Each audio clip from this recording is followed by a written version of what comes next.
You listen to the Asa Park podcast. The Asa Park podcast.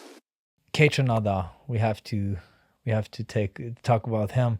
How did you? Because your sound, like you guys have somewhat of the same color palette. Like you go to the same paint store, if you know what I'm saying. And so it's like there's some similarities at least. How did you? And I know you guys are good friends, and you've known him for quite a while. How did you get to know him? So when I was in a band in high school, we or after high school, we were like, Vancouver music scene was kind of dull at that point. And we're like, where do we go? We got to move somewhere. So we just decided to move to Montreal because it's more of a kind of a artsy kind of place, we thought. And we're like, cool. So we drove across the country and we moved there. And then like one of the first weeks we were there, it was actually Nate who was like, yo, like there's Shigeto is playing and Kaytranada is playing. And we were like, okay, just let's go check it out. That sounds sick. And then we go there and it's like Kay playing, he's opening up and he's playing beats just off of his laptop, just playing beats. And I think he had just made like the Janet Jackson remix that blew up. And I heard that and I was like, dude, like it was kind of everything that like I thought was like fresh and exciting, and it put my influence. It was like the same influence. It was like I was hearing Jay Dilla, I was hearing like Daft Punk, I was hearing like, all these different things in it, just, dance music, but with Jay Dilla influence and all this stuff. And the groove had that Dilla swing to it, which was still really underutilized. Now I think that's we can talk about that. But he had that groove that it was really fresh. And I actually wrote him like a long message. I remember on like fucking, I forget what platform even, but, and then how did we actually meet? I think like, I was working at a venue, in Montreal, and he played at the venue,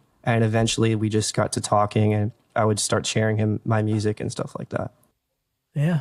And he was open to that. I don't know how big he was. He wasn't that big. He was hitting that. SoundCloud big. It was that point. When I met him, it was like that point where he was just starting to blow up. Yeah.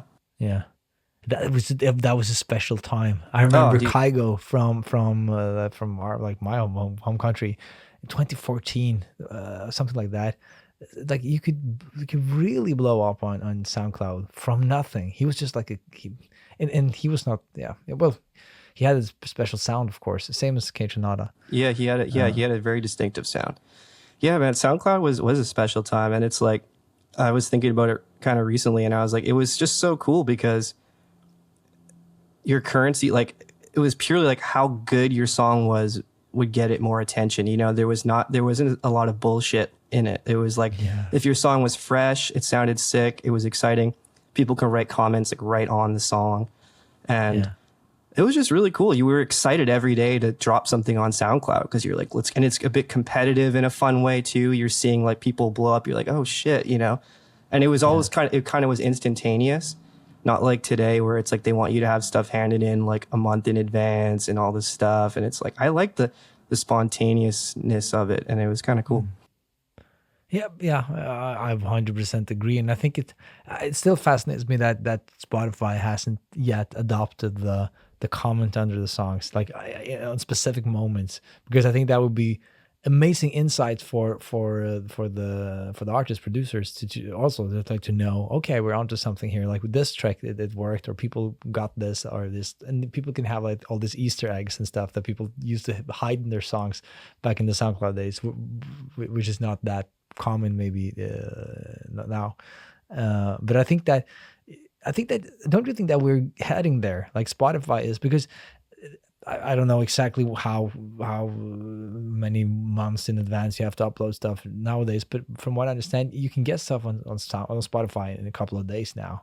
So it's become much easier. And I think that back to what we were talking about earlier, I think that what SoundCloud did at least was that it gave the musicians the crutch that we need to be able to, oh, it's just a sketch. Like I'm just uploading it, but I don't want, like, it's not finished, it's not mixed, it's not like all this hedging that we do. So like every time I send something to someone, I'm just like, yeah, remember, it's not mixed, and I really haven't, I didn't, like, you have to hedge yourself so much that's by the time people are listening to it. I think the contract on SoundCloud was that all the hedges, just think that the hedges are there. Yeah. I'm uploading it. It's more and raw. People just knew. Yeah. Yeah, exactly. This is just sketches, and I don't want you to like it. But if they love it, you can be like, yeah, actually, I put my heart into this.